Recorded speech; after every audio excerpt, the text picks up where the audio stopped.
Good morning, everybody. Welcome to another session of Planning Live Wales, which is a theme for this week of planners taking climate action. My name is Simon Power. I'm director at Mott MacDonald, but I'm also the chair of RTPI Wales, and with Rasheen helping to sort of co-convene this week. Today, we're going to be focusing on the role of plan making, and particularly how using the LDP process and good practice can help to generate good place outcomes and potentially help us achieve our climate action. We have 3 speakers, 2 of whom will be joining us just by phone only. And the first, Ian Tant, is going to be on the video for us. This week is kindly sponsored by Francis Taylor Building and Savills, our kind sponsors. You can see their logos on the screen. There is a hashtag for this week, which is hashtag Wales Plan Live 2020, all one word. And then we will have the 3 speakers. Hopefully we can do that in about 30-40 minutes, and then we will have plenty of time for questions, which can be posted in the message board for those of you who aren't familiar with this kind of technology. So without further ado, I will introduce Ian. Ian, we know as the immediate past president of RTPI. He's now a freelance consultant and giving strategic advice on land promotion and to local enterprise partnerships. And very eloquently, I think last year or whenever we last had a physical conference, was very passionate about the context and planners looking outside the red line boundary. But most importantly, he's the first person I've seen in about 6 months who's wearing a tie. So without further ado, I will hand over to Ian. Yes, and only I think the 4th time since the beginning of March that I've actually worn a tie. So I thought I'd do something different this morning by wearing it. As Simon said, my background is as a planner, still practicing, but amidst other roles, I'm currently on the board of trustees, and I'm the board champion for climate action. What I want to do this morning is just very quickly take you through not the detail of climate action through LDPs, but point to where some of the guidance lies, and I think try and identify the big picture, the key things we should be doing. I was going to start this, and anywhere else in the UK, I'd have started this with an image of the Sustainable Development Goals from UN Habitat and the United Nations. But of course, here in Wales, we have the benefit of the Wellbeing of Future Generations Act, and the goals that sit within that, as illustrated in Planning Policy Wales, give us a very good context for what we're seeking to do, not only in terms of addressing climate change, but actually more broadly in terms of the objectives of planning. And as you'll see as I go through the presentation, there's an enormous overlap between the actions we need to take to address climate change and the actions we need to take to sustain the future of the planet, the future of Wales, the future of our communities. In terms of local development plans, there are really, I think, 2 key areas where we need to focus our attention. One is in the sphere of mitigation, and the other is in the area of adaptation. For mitigation, I think there are 2 principal areas for us to look at. One is on transport, and a not unrelated element there of smart energy. And in adaptation, I'll refer really in broad headings to water and to heat. There is a very useful guide produced by the RTPI jointly with the Town and Country Planning Association, Rising to the Climate Crisis. This is a guide intended for local authorities, and I would commend that to you. It's obviously on the RTPI website. It was produced about 3 or 4 years ago, but it was updated last year, and so you've got a very clear and useful guide there for how to address climate change through local plans. Starting with mitigation and starting with transport, this is a graph you are no doubt becoming more and more familiar with, but it's from the Committee on Climate Change, and it looks at the sources of carbon, greenhouse gas emissions in the UK over a 30-year period. And what you can see in the graph on the right, I know it's relatively small, but the key issue here is that at the very left of the graph, there is a blue line, which is the third one down as you start in 1990. And by the time you get to the present day, that blue line has remained pretty much constant and is still at around the 100 plus level, and is showing that it is now the largest component of greenhouse gas emissions. And that blue line represents surface transport. So there is a lot we need to start doing about addressing carbon emissions through surface transport, and planning has a very key role in that. Turning to planning policy for Wales, and here on page 48 you have a very useful illustration of the hierarchy of sustainable transport, and quite clearly what we need to be doing is planning for active travel. That is about the location of development, the location of homes in relation to jobs and services. It's about planning in relation to the routes that are available for active travel, and it's about planning for corridors for movement within our developments. Not for the first time, this starts to delve into the area of placemaking, on which our next two speakers will say more. In addition to that, and as the next step in the process, we need to be looking at planning for public transport.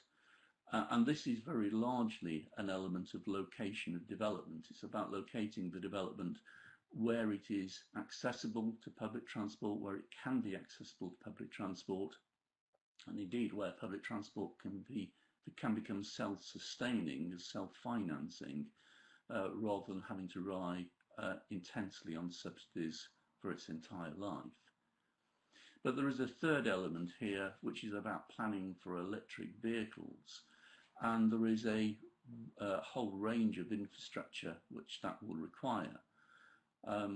There are other institutes, the Institute of Civil Engineering, for instance, which sees the advent of electric and low emission vehicles as being the answer to the transport element of climate change. But as planners, we know that it's actually only one part of the answer, and indeed it is the third step in the hierarchy. Turning to smart energy, we have a range of different things that we can be doing through local plans, local development plans. We can be encouraging microgeneration. We can be planning for and encouraging renewable energy. An element which relates back to electric vehicles, but also to other sources, is electricity storage. And there is a clear issue emerging in terms of how we store electricity so that it is available without tripping the grid for things like electric vehicle charging.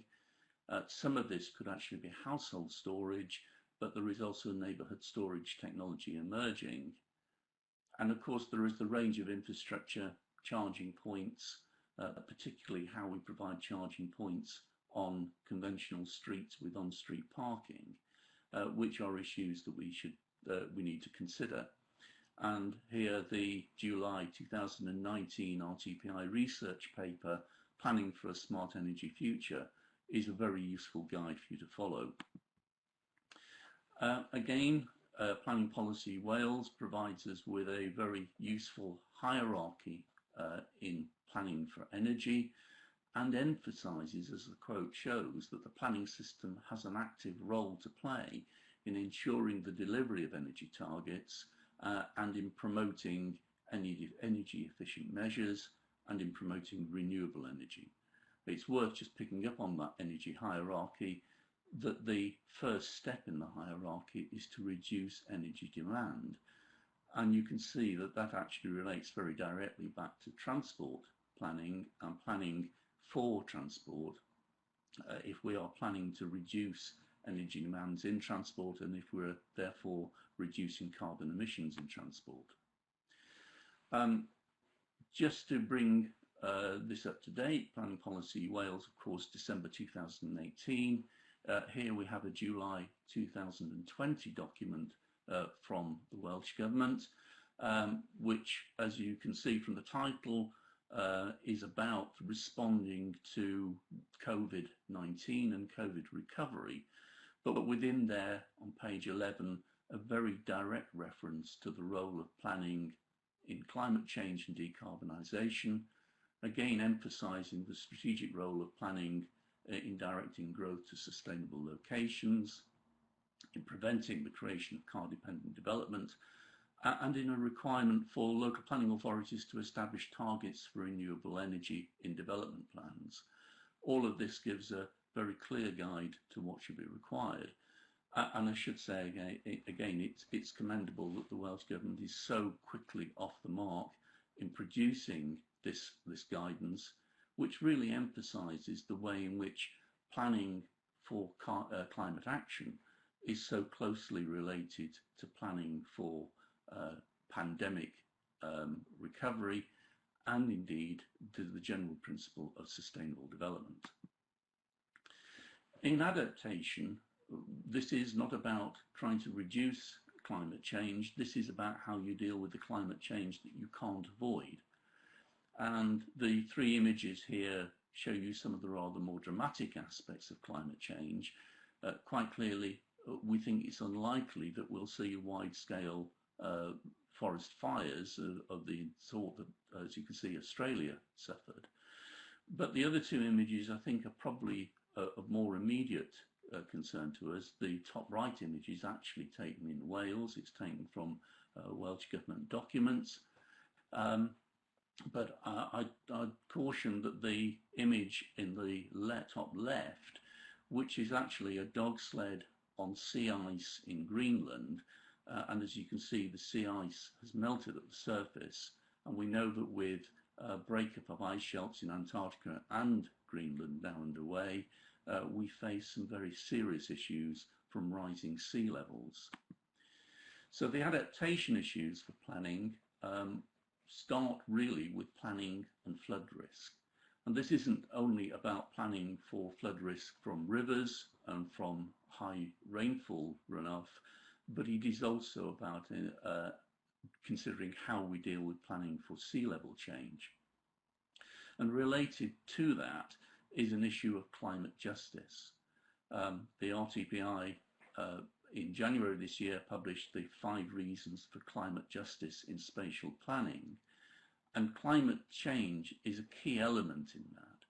When you consider that those whose homes are likely to be affected by flood risk, particularly rising sea levels, those who've got the wherewithal will be able to move, and it's those less well-off, poorer members of society who will be left facing real risk to property, real risk to life and limb.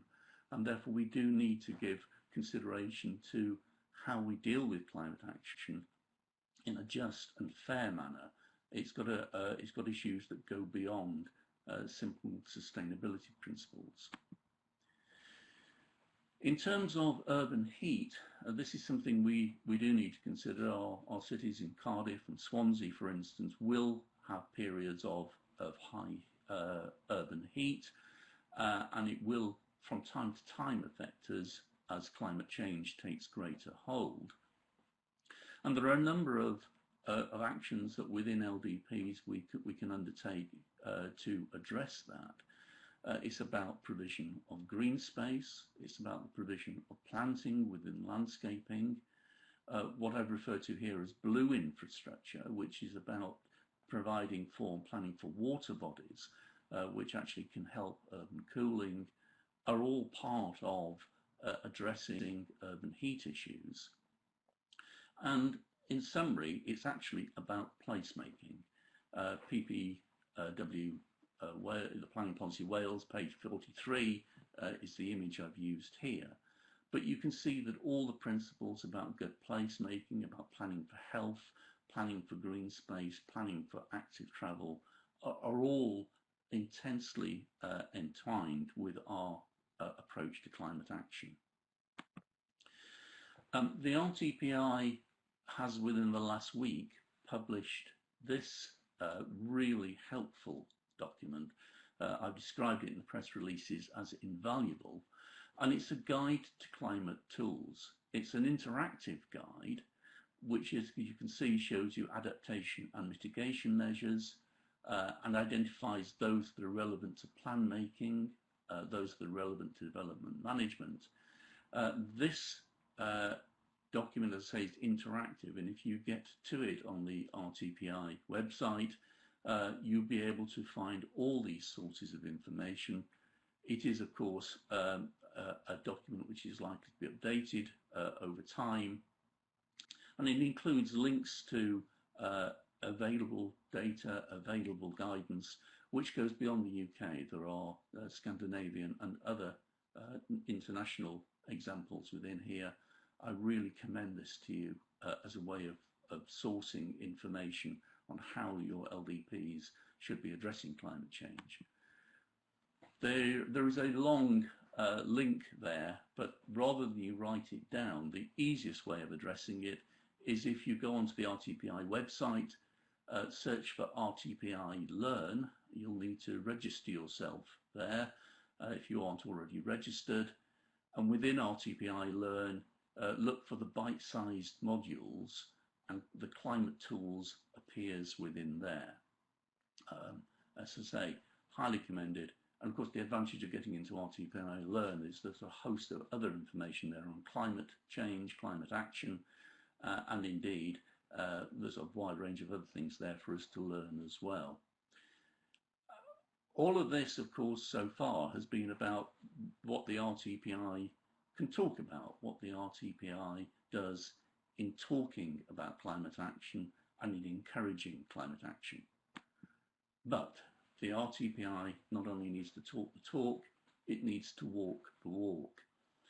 And I'm therefore absolutely delighted to announce that we have today published the RTPI Climate Action Plan. The number in the bottom corner there, 175.6 tonnes of carbon dioxide emissions, is the measured carbon footprint of the Royal Town Planning Institute in 2019. A base year which is really useful because it's probably the peak of our carbon emissions. Not surprisingly, this year we will have had significantly lower, but it's last year which is the important base. And the Climate Action Plan has a whole series of actions for the RTPI. There are a series of actions to foster internal change, and indeed much of the approach to reducing our carbon footprint comes from those internal actions, switching to green energy tariffs, encouraging the use of virtual meetings and events. Not, I should say, that we have to only do virtual meetings and events, but that we have the opportunity to attend meetings virtually as well as in person, and then where possible we hold the meetings virtually as well. The RTPI will be looking to transform its offices into hubs so that staff don't have to travel into the office all the time, that there is a smarter use of the offices going forward. I've mentioned here the planner. You'll be aware that the planner has been published in virtual form over the last 3 months. There is a consideration about continuing that. There will be a consultation with members over it.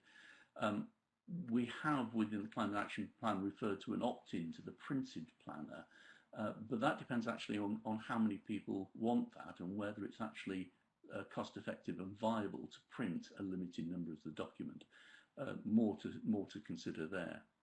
The important thing is that we recognise that we won't be able to offset all our carbon footprint, And so we'll be looking to offset any air travel from 2021 and all residual carbon emissions by our target year. In terms of actions to foster external change, we're looking at our venues and catering, and that's about the accessibility of venues, it's about the carbon emissions within catering, it's about venues which enable virtual access as well as physical access. We're looking to impose on our suppliers a requirement for them to come with us on the journey towards carbon neutrality. We're looking to establish a climate action network for our members in the same way that we have young planners networks and women in planning networks, a climate action network which will give us the opportunity to share information, share ideas.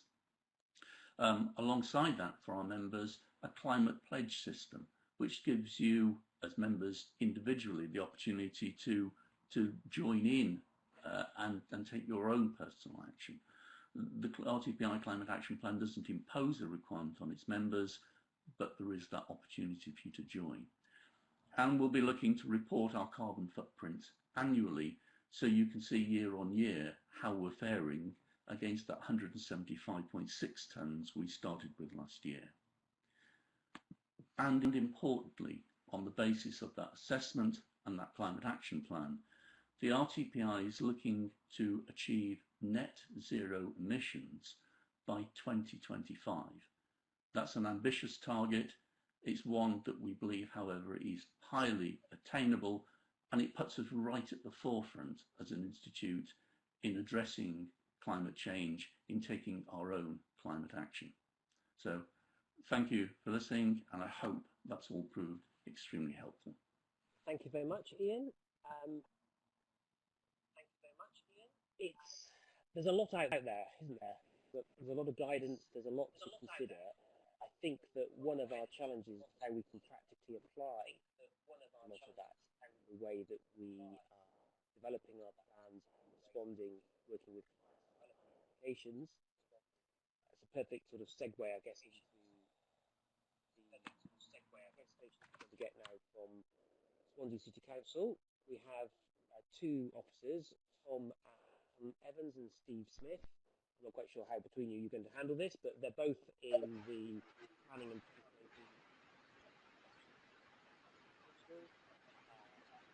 Tom has been there in different departments for around 10 years.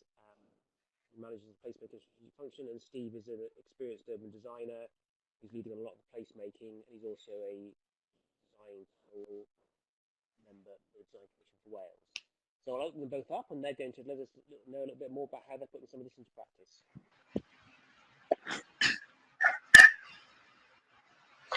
Okay, thanks very much, Simon. I think you've handed over to me there. I'm sorry, it was a little quiet my end, but I think this is my my moment. Well, sorry you can't see me today due to our dreaded IT issues, our end, but that could be a blessing in disguise for you, and also it means I don't have to unpack and dust off my tie like Ian. It's a pleasure today.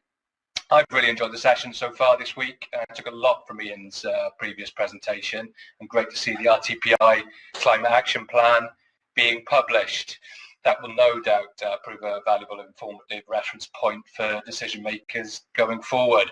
So the presentation to follow will be led by me as Swansea Council's placemaking manager, and also Steve's placemaking team leader, who has been pivotal within Swansea in making principles and those themes that we'll be discussing today. So as Simon's explained, the presentation will focus on how placemaking can be successfully embedded at the local level so that it can have a positive influence on climate action. However, on this next slide, very briefly, just want to reflect on why it is we do what we do as professionals in this industry, to think about what is our purpose and what are our ultimate aims as planners. And I think the reason this is important to reflect on up front is that placemaking requires us to continually revisit and remind ourselves of these overarching aims in our day-to-day decision making. And that includes the key decisions at the local level in terms of policy and strategy making, and also those obviously taken on planning applications that come forward as well. I'd say that ultimately we want development that elicits positive emotions in people. Those key terms that have been swirling around this week during the sessions of well-being and facilitating healthy choices, sustainable ways of life, not compromising future generations, you know, that's what it's all about. And I think it's pretty obvious that all of this has become increasingly embedded in new legislation and the guidance that's governing our work as planners now.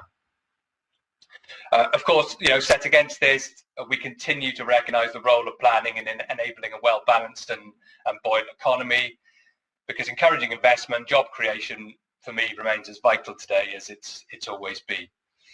But for me, that slide there illustrates that as planners, our remit is increasingly all-encompassing, and it's concerned with the creation of place in its widest context. So on this next slide, if we've established what we consider to be the overarching aims of the process, the other fundamental question I ask myself is, what's the most effective, realistic, deliverable ways of bringing about those aims? Now, as I've said, you know, we're focusing on this critically important issue of embedding placemaking at the local plan making, decision making level. But what's increasingly clear to me, from our experience at Swansea at least, is that if we're going to deliver on our placemaking commitments and our aspirations, then our efforts will need to be put into more than just good plan making and a process-driven, time-constrained development management regulatory function. There are those other levers that have to be pulled in order for all of this to work. The other bullets there show and highlight what are essentially issues of process, ways of working. You know, we need to be clear on what our priorities are, focusing on what are the deliverables, which will be different for every authority, every area. Be flexible where possible and appropriate, recognizing that there are some things just not worth dying in a ditch for, and that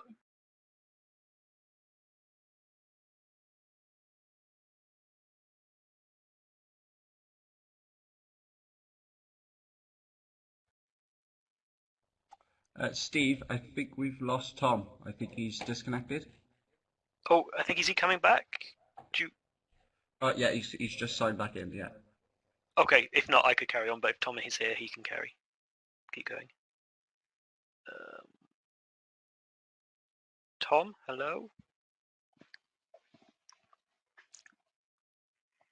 If I carry on while Tom is linking in, and he can come back in whenever, but we have prepared this presentation jointly because it's a very good indication of how officers in all parts of the planning system in Swansea work closely together. We don't have this big divide between development management and forward planning. So frontline and plan makers understand exactly what's needed. I think Tom was talking about collaboration. Internally and externally, you need to know what the people on the other side of that real table or virtual table are seeking to get from it. It's not being scared of development, it's seeking to embrace development and shape it. And obviously placemaking used to be urban design, now it's placemaking. It's very clear that's what planning is to do, and maybe we have lost sight of that with some of the process orientation in the past and the time scales. But ultimately, one of the key things is making sure you've got political sign up, and I would also say senior management sign up. Because otherwise planners, you're not going out there leading some agenda. You need to make sure that this is something your politicians are signed up to, in terms of knowing that, okay, this does take a bit longer, it does take more resources, but fundamentally it delivers better places. What's more important, a quick decision or a very good long legacy lasting decision, a placemaking decision? So there's a bit of culture change needed in all this, and that's about senior management not necessarily always striving to be top quartile authorities in terms of performance, but actually having places that people are really proud about. So slight refocusing, and that's what we've got going on in Swansea. Okay, next slide please. Is Tom able to join us again, or no? Okay. Yeah, this is For those of us who have read the recent, effectively like the supplement to Planning Policy Wales in the kind of post-COVID recovery, these are some of Julie James's words in the introduction there. And okay, we're not going to read them, but basically it's saying we've got to push this agenda now. We're not going to loosen things up and actually become very open to sort of an anything goes culture. All the time we've spent at home in our local places, in our neighbourhoods, has in a way refocused on the importance of placemaking, because we've kind of seen what it's like to live in our neighbourhoods rather than rushing around to work and all other different things. And very, very strong words in here. Let's just go, places with limited access to green spaces, local services can have a severely detrimental impact on our mental and physical health and well-being. So there's this massive link now between planning, health, the future protection in those ways. And then very much now more than ever, we need to think about places and placemaking, the core values. This is what we're in this game to do as planners, is to create these places that we're proud of. Is Tom back? I don't know whether you can hear me at the moment, Okay, Steve. Yeah, go on, Tom. Hand back to you. Sorry, but I've just talking through the Julie James quote there. So back to you. Thanks very much. Apologies my end, but you can see this is the inevitable fallout of working from home IT issues. I think we've all experienced it. So on the next slide, I'll just focus for a little bit on. So what do we do at the in the Swansea case? Now, we recognised very early on that on the next slide here that we need to have a clear vision. We needed to have a clear vision. We needed to move away and wanted to move away from an approach that sought to spread development across wards with yet more extensions to cul-de-sac housing destinations and more creation of car-dependent, single-function, placeless developments. We didn't want it anymore. We wanted that system shift, which we recognised as being all the themes of placemaking. This was really encapsulated within our planning guidance, Places to Live, went back to 2014, embedded those there, and then we further built on those as we formed the Swansea Local Development Plan, embedding these issues at the thematic level, thematic policies, but in particular at concept planning stage for our key sites. So if we just go to the next slide, this is just an example really of the array of different themes, different subject areas that policy covers in the development plan. Anyone who's worked on them or used them last few years, development plans understands that they cover a huge remit. So I've got a hope of covering off how placemaking is integrated into all of those in this session. But what I'll do, if I move to the next slide, just focus on concept planning. This was a bit of a revelation for us, really, and we put a huge amount of resource into producing concept plans, development requirements, placemaking objectives for 12 key sites. They're all of a strategic scale, but it doesn't just work for those of a strategic scale. I think that's the important point. These sites between them cover off our most of our areas for major investment, and probably about 7 to 80% of our new homes are wrapped up within these destinations. So on the next slide, the key approach we took was to recognise that policymakers are placemakers just as much as the development management officer, and as a result, we wanted to produce bespoke plans and proposals for each site, a concept or high-level master plan that could then inform each application as it comes forward. So they all incorporated consistent themes, key concepts, some of which are listed there, and each one had its own illustrative concept plan and set a list of placemaking requirements and development requirements. It's worth highlighting again this issue of working collaboratively with the private sector and with site promoters and understanding issues of viability, or i.e. whether or not what you're proposing can be delivered in reality can't be underestimated, to the importance of that. So just on the next slide, it's I don't expect you to read the text there. This is purely just to illustrate how, an example of a site that's been concept planned and that has a set of lists the bespoke requirements for that site, obviously leaving room for some flexibility for the developer to bring to the table. So on the next slide, just to summarize really, why is it worth going down this route to the concept planning? Well, fundamentally it serves to ensure that the vision that the council wants, in conjunction with its stakeholders of course, is set clearly within your plan. It is a way of helping communities engage with this plan making process, which sometimes can be seen at a very high level. It's not until the application stage people get involved, but with these they can see what is about to happen in their backyards. It's certainly made for a smoother pathway through LDP examination, particularly if these things are produced in collaboration. And the viability issues are sorted out, then we were lucky in that respect, or made our own luck really in terms of ensuring that the examination process was a smooth one. So I think we are advancing now to development management stage on almost all of those sites. It is a crucial stage. It's the delivery stage, and for those that want to highlight it, they might say, well, until anything's until there's spades in the ground and you haven't achieved anything. But I think we are very well placed. We're at detailed reserve matters and have signed many 106s on these sites, and there is an appetite to get going and bring these schemes to life. So I'm going to hand over to Steve for this next slide, and he's going to highlight a bit more about how the concept planning was translated at DM stage. Okay, thanks, Tom. Hi, everyone. If we could go on to we are on this slide. Yeah, obviously, just to say, it's the first ever virtual conference I've done. Very interesting process. I just wondered when we get back to the chair at the end of this, if we could just maybe have a summary. I know there's about 100 people listening and watching, and maybe have a bit of a summary of the kind, if we got public sector, private sector, third sector, local interest groups, just get a bit of an idea of who we're talking to. It's quite a surreal process, to be honest. Yeah, obviously in Swansea, we are really proud and really excited to talk you through this process. We think we've got something really good going on.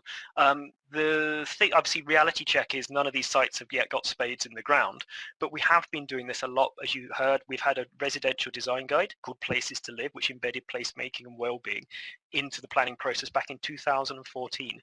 So we've been doing this a lot on schemes of sort of 100 to 200 houses. Never say units, they're always houses, they're always homes. And we're seeking to upscale that to our largest strategic sites. And to give you an idea of scale, these strategic sites range from about 750 homes in all different guises, from apartments up to 4-bed houses, up to about 1,800 homes. So, possibly some of the bigger developments nationally in Wales, and very, very significant for Swansea. And obviously this is a snapshot of what we're doing, and I'm sure if you're interested, there's channels to get in touch, and we can share more information, some of the things we've learned, some of maybe the mistakes we've made, and maybe help you avoid those yourselves. But the key thing is that as a kind of frontline placemaker, I'm also involved in the plan making process. So we help to shape the policies, craft the SPGs, and then roll them out through negotiations and understand what works and what doesn't work. So we do have that feedback loop. We do have that ownership of the entire process. And talking to the bullets on the screen now, what we do is we make sure the outline applications do a lot of heavy lifting for the placemaking process. So rather than a red line and a few random parameters about eaves heights and ridge heights, we actually make sure we really fix the key framework of place at the outline stage. So there's a very clear vision for the place following on from those parameter plans, and I'll show you some images in a minute how we bring them through the different levels. So we have concept plans. We have concept plans, embedded placemaking at the outline stage. This all involves testing indicative master plans, drilling down into that detail of 1 to 500 scale, layouts of key areas. We don't want things unraveling when you try and plan in parking or access or turning or all sorts of things that maybe in the detail can trip us all up. And we formalize that into a series of parameter plans that are approved as part of the outline, sort of thematic parameter plans like movement, like open space, which I'll show you some images of in a minute. And we also make sure there's a supporting set of principles in the DAS. But we also know that things can change and we don't want to hinder innovation. So all of our parameters are conditioned to guide future reserve matters, required to be in substantial accordance is the wording we use in Swansea. I think other authorities maybe use different wordings, but we don't set those parameters in stone because there might be a site investigation, a mine shaft found, or various things that mean there's a pragmatic change needed. And that's on both sides. So the developers might ask for some flexibility, or as LPA we can ask for some flexibility if we think maybe we've got some better ideas because we're moving across different sites, learning from one site, translating those messages between them. And finally, although reserve matters don't immediately require design and access statements, we add conditions requiring to the outline what's called a placemaking compliance document at the reserve matters stage. So whoever takes the site forward in detail is required to demonstrate how they've responded to these outline parameters. So if we go on to the next slide, please. This isn't just running through a sequence of slides explaining how this process works for us in Swansea. So this is the concept plan for one of our strategic sites, circa 850 homes. Some of the key things the concept plan sets is that the local centre in the north, a spine street, retained open green spaces, the big moves, strategic placemaking. Next slide, please. This is the bit fuzzy, sorry, but this is part of the indicative master plan, starting to test that applications of those strategic placemaking concepts onto the site there.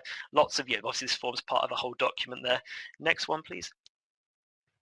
This is getting down to that 1 to 500 detail scale testing. This is for the local centre, which involves commercial units, flats above, a new school, green spaces, making sure all these kind of things that make a very busy and vibrant place actually fit together.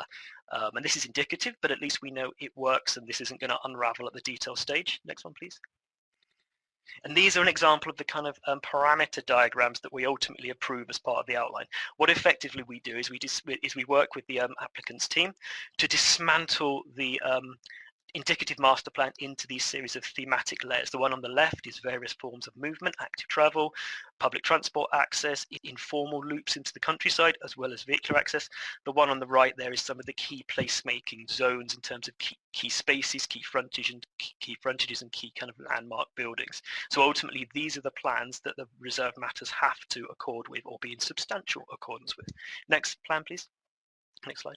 The way that this works in Swansea for us is what we call time for design, and this whole idea that placemaking isn't just a straight through tick box exercise. It's an iterative process. The image at the bottom isn't specific, the circly one isn't specific for placemaking, but it shows you kind of go round in circles. That's not a bad thing to go around in circles because you're testing, you're refining, you're kind of narrowing down what's going to work, and you kind of, that loop gets smaller and smaller till eventually you've got a scheme that can come in for planning and eventually kind of be rolled out onto site. But that needs expertise both in your LPA and in the development team, and also coordination within your LPA. Effectively, your development management lead officers become project managers to pull everyone together to make sure that everyone's kind of on the same page. And also we resource this through the pre-application process, either pay as you go, or we are increasingly in Swansea suggesting to developers they go on the planning performance agreement route, PPA, so they know they've got this designated time. Okay, next one, please. Yeah, and a bit more on time for design. Ultimately, it's all about collaboration, which is one of the 5 ways of working to deliver the Future Generations Act. We collaborate with the developers, as I've said, understanding what they need to get out of it. We also learn from other planners. You know, it's happening elsewhere in Wales. We're sharing today. We go and talk to Cardiff planners a lot. We've got some of the larger strategic sites to reflect on what's happening for them.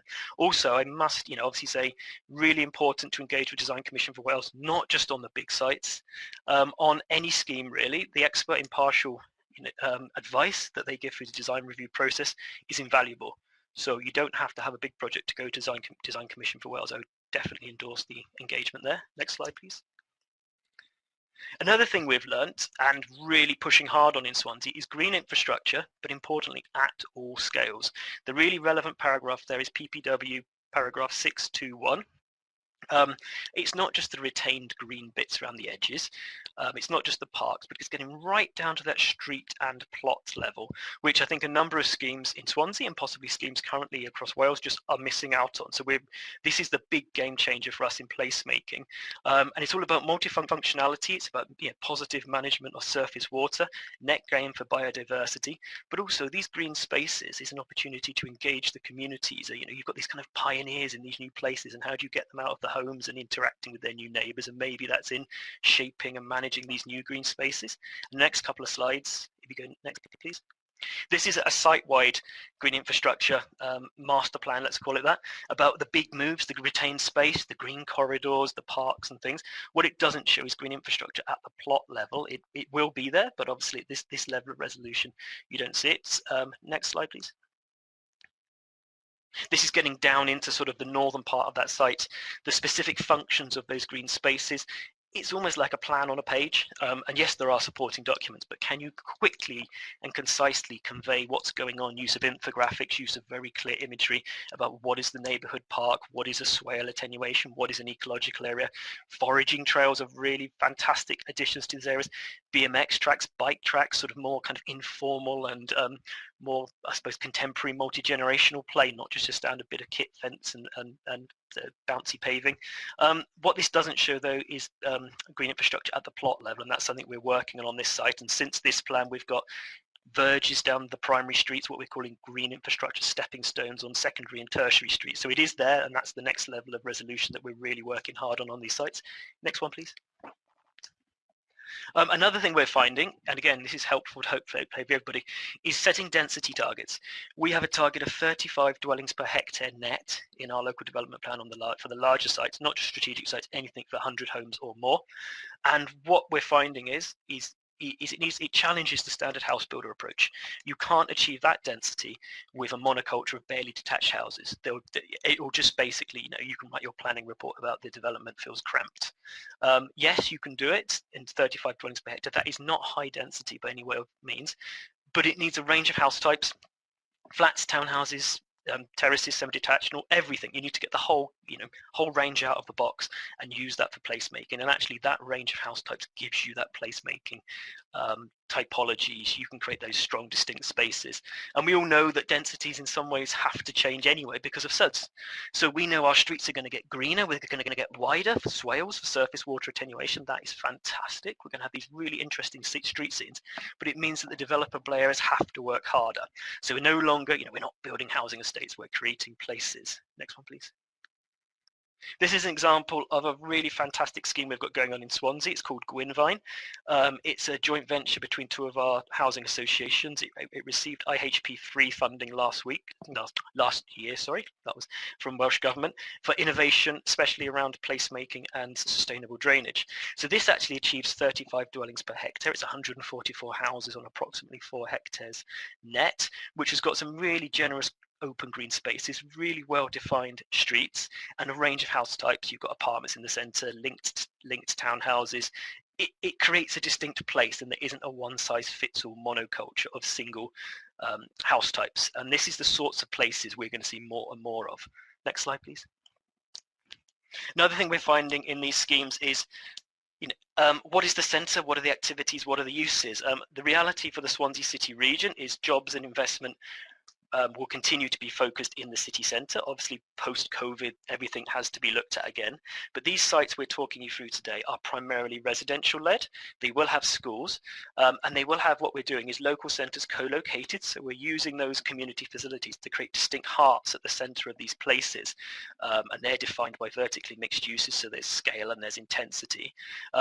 One of the fantastic opportunities these sites present is for co-working hubs, good coffee, good Wi-Fi, space for people to socially distance, and you don't have to sit in your spare rooms working. You can actually engage with your neighbours and your communities. There's always this question about when these commercial spaces are provided and ultimately who occupies them, but as planners we've got to get a lot better at getting these in. And yep, next one please. Yep, this is an example of one of our strategic sites. This is what's called School Square, with commercial activities onto a new school, which has got a very kind of interesting public realm. So it's a road junction, but it's also fundamentally a place with parking, with drop-off, with coach pick-up for the school kids, and commercial units where you can spill out into those areas. It could be cafes, it could be shops, it could be offices, it could be anything, but it's planned into the centre of this new place. Next one, please. Coming through to the last few slides, walkable neighbourhoods. We heard before from Ian about this hierarchy that's in Planning Policy Wales. It's been in Planning Policy Wales for, I think, for a few editions now. But this clear message about place-led streets. There's a quote there from PPW there, 4.1.22, where planners have got the lead in challenging standardized highway approaches. We should not be letting the highway authority run the show. We need streets that support walking, cycling, active travel that form an integral part of our neighborhoods. And all the kind of the mechanisms are there. But we do have to, reality in Wales, we do have to accommodate the cars for now. We're not doing PPG-free estates like in England from many years ago, where we ended up with cars parked half on and off pavement. So the cars have got to be accommodated, but supporting these other more sustainable modes of travel. Next one, please. Quick example there. We make sure all of our sites have got a connected network, as it's called. We try and basically stay away from cul-de-sacs. If there are cul-de-sacs, they're supplemented by pedestrian and cycling walking links, graded permeabilities, it's said. And we make sure we see our streets in these Swansea schemes as an integral part of the place. So it's not just a line on a plan. It's not just an adopted width. It's actually something within adjoining a green space with house frontages. We look at the entirety. We make sure we take the holistic approach, and we join up the officers, the highway officers, the development management, the landscape. We all look at these projects holistically. Next one, please. Coming through to the last few important ones, really. Ultimately, don't start by looking at what the house types are like, because you can get bogged down in detail when strategically you need to start looking at what is the neighborhood, what is the structure. But once you know you've got that right, working with the teams, you can then start looking at, well, what is the actual character? And we've called this one product versus place. And yeah, there is reality of the markets. House builders have standard house types. There's nothing wrong with that. They need they need to better replicate these house types, control their costs, and their customers need to know what they're getting. But conversely, we as planners and the communities of the future need to know they're getting a distinct high quality place. So big sites need character areas, not sort of a monoculture of one brick or one level of detailing. And what we seek to do in Swansea is define what we're calling uplift areas, key frontages, key streets. Where do you focus that extra money? Where do you push harder for details? And elsewhere, it might be more standard, and the house builder knows kind of their base offer and where they have to raise their game. It isn't about traditional or contemporary, but the quality is key. And also, the boundaries, frontages and planting are all important part of that character of place. Next slide, please. Yeah, a couple of images. We're pushing hard for townhouses in various sites in Swansea. Left-hand side of the page are two different housing association townhouses. Sort of, again, same concept, slightly different architecture, really high quality. Right-hand side upper is a kind of regional SME house builder, really pushing out there for townhouses. Like, I don't know how many authorities have got 4-story townhouses with roof terraces. These are in the SA1 part of the city overlooking the docks.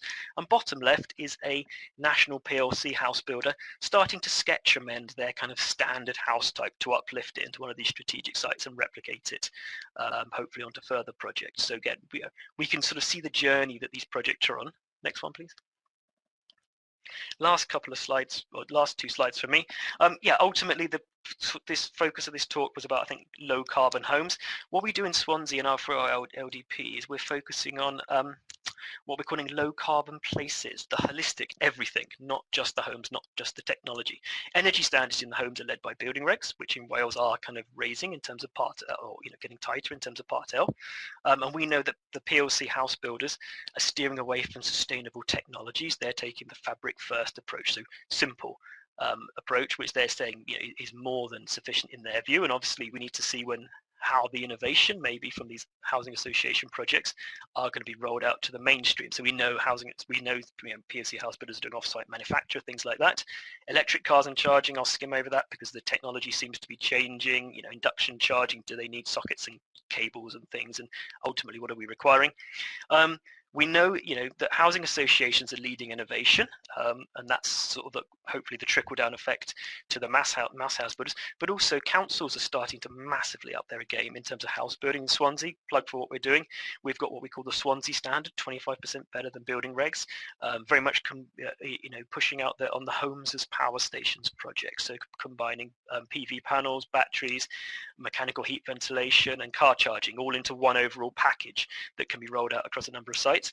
And finally, before I come on to the last images, there's a number of major public sector sites across Wales and specifically in Swansea that are up for disposal, Welsh Government and Health Board. And I'm really interested to see how those projects seek to lead by example through the land disposal. It's outside of planning. How does the public sector seek to deliver placemaking in the land that it sells off for development? Last slide, please. Yep, so last slide, couple of plugs for Swansea, what we're doing in terms of our more homes projects, the kind of Swansea standard, first direct new build council housing probably for a generation.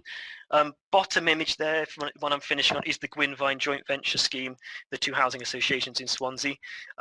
I really hope this isn't just an exemplar. I really hope that this becomes the norm. This has got everything we're looking for in placemaking: green infrastructure, highly sustainable homes, a sense of community. And if we start achieving this on the kind of day-to-day scale in Swansea and across Wales, that will be a very fantastic future. Handing back to Tom.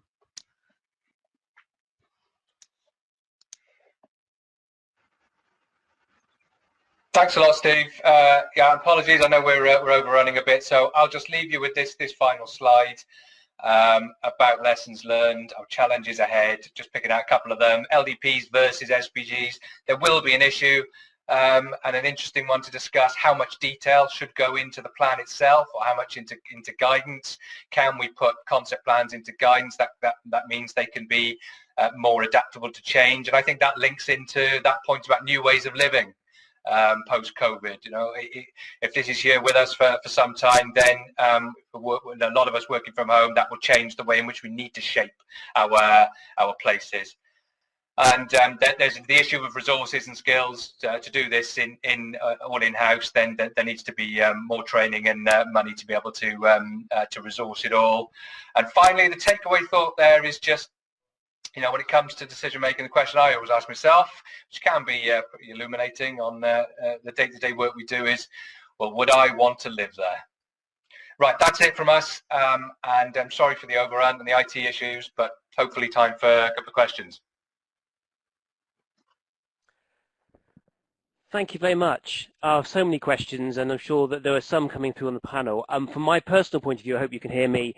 I need to move on to another meeting at sharp 11:30, but I'm going to hand over to Roisin to chair. I think by the sound of it, we can stay on for another 10 or 15 minutes, which I'm sure would do your excellent material justice. But yes, lots of questions in my head, particularly about viability and when you bring the developers on board, which I think others have raised. But I'll say thank you very much to the speakers and Ian at the beginning who opened the session, and I'll hand over to Roisin to chair a sort of short additional discussion.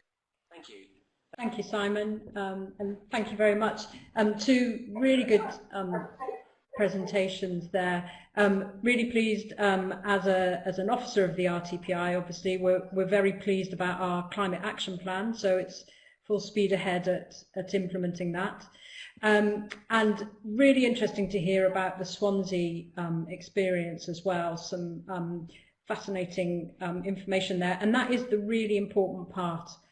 Really of planning. We've got lots of national policy, but it's how we take that forward. So the local development plan is essential in doing that. Just firstly, in answer to Steve asked, one of the issues of a virtual conference, you can't see who's sat around, who's here, who have you all been speaking to, and I'm really pleased to say we've got delegates from across Wales in local planning authorities, but also we've got private sector, both large consultancies and smaller consultancies, and we've even pleased to welcome some people from across the border, so everyone's very welcome.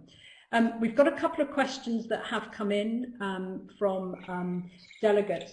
So the first one to ask is what stage would you recommend that the landowner or developer is involved in the process? I presume at the LDP process. I don't know whether Tom or Steve want to take that on. Yeah, I'm if you can hear me okay, I'm happy to come in on that, Shane. Please do. Yeah, thanks. Yeah, I think once you've selected your site, I think it's going to be unreasonable really to expect that sort of level of, expect the site promoter to go into that kind of level of even high level master planning at the sort of candidate site stage.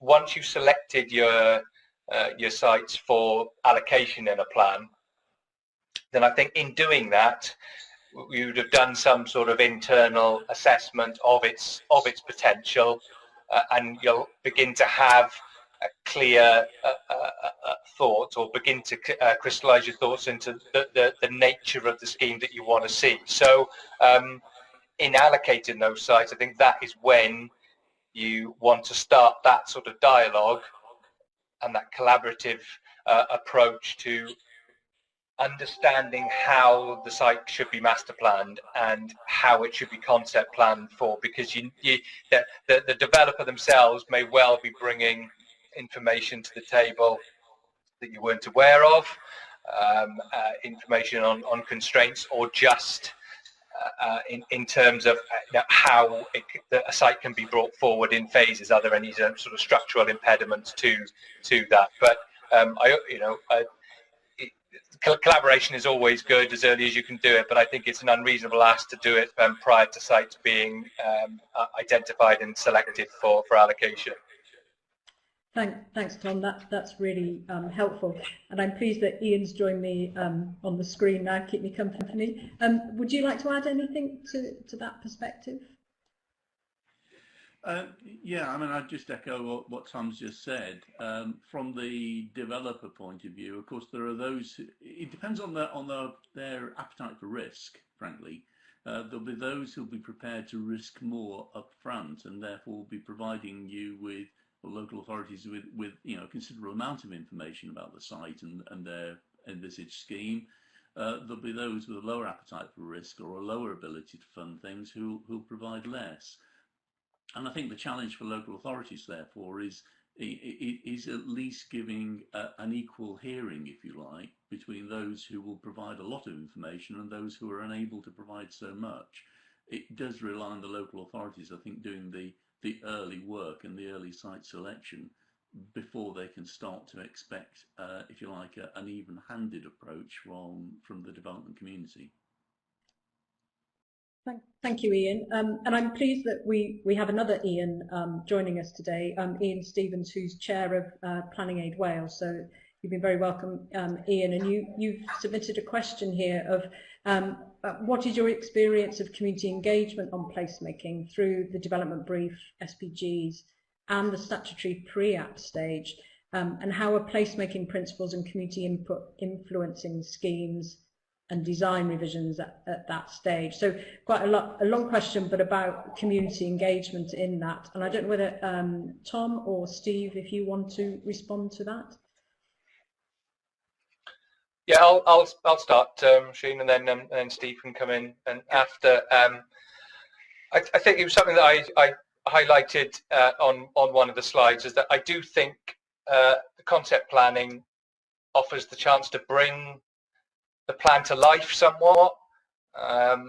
Development plans, when you go out and do your engagement sessions, try and get community interest. Sometimes, red lines on a plan with no additional detail, or just reams of descriptive text, can be off-putting, or certainly be a bit dry for those that might, even for those that might have an interest in what's going on in their backyard. But I think as soon as you begin to present some schematics and some indications of the way in which you want to plan for your areas, down to that kind of level of detail, then, as I say, it brings it off the page, and people want to get, our experiences that people want to get more involved and begin to part, well, okay, if this, that there's always going to be issues and people objecting to the principle of development, that's never going to go away, and that's understood.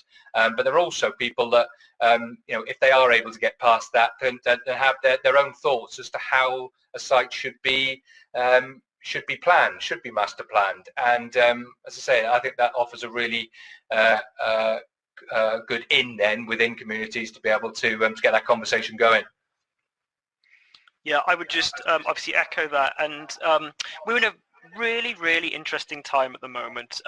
Obviously, yesterday in the launch of the placemaking charter, we heard about the obvious importance of working with communities, and obviously, you know, sometimes it's a bit worrying that planners have to be reminded to do that. In the current COVID situation, public meetings, when are they going to happen again? But actually, maybe this is a fantastic opportunity to innovate on working with communities. Just because somebody turns up to a church hall on a Wednesday evening doesn't mean that they're representative of that community. We can use all sorts of mechanisms online, and also a lot of these 3D visualization softwares. We can give a fantastic idea of what this place can be, and a fantastic opportunity for every part of that community to engage in that process. So I suppose it's fair to say that we see the opportunity in Swansea, and that's something that we are still working on.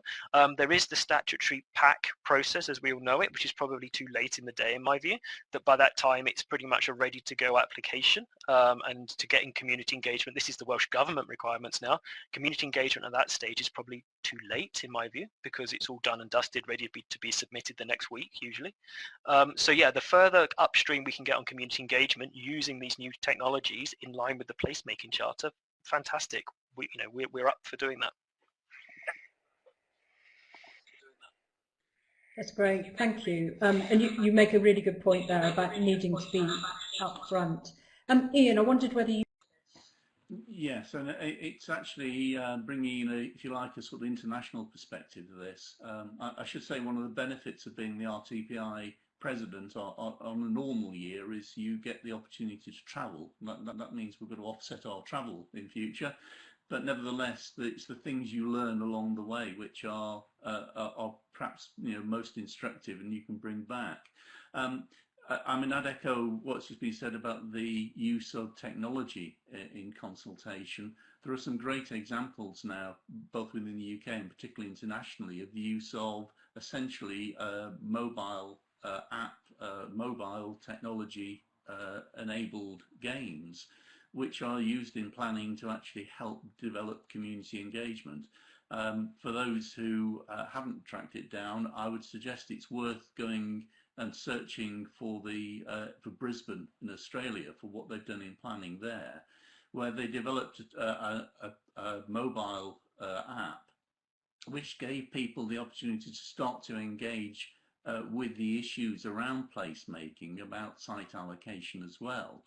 And in the process of playing the game, people were both learning about planning and making a credible input to the local plan process. That reached some 10% of the households in Brisbane, and so that level of community engagement is something which is highly enviable and just shows you the capability of technology.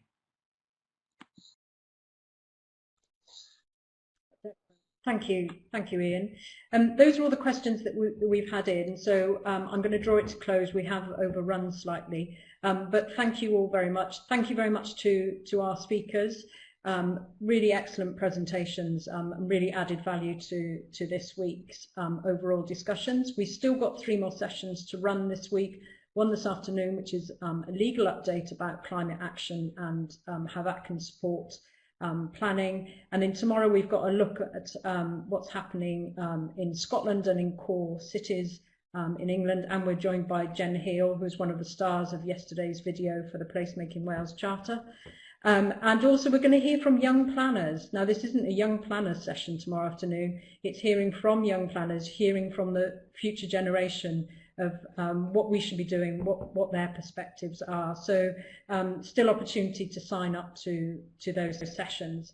I'd like to thank our sponsors, Savills and Francis Taylor Building, for their support across the week. And if you've missed any of the sessions, it's possible to see them on the RTPI's YouTube channel, so feel free to download those. So thank you very much, everyone, for joining us, and goodbye.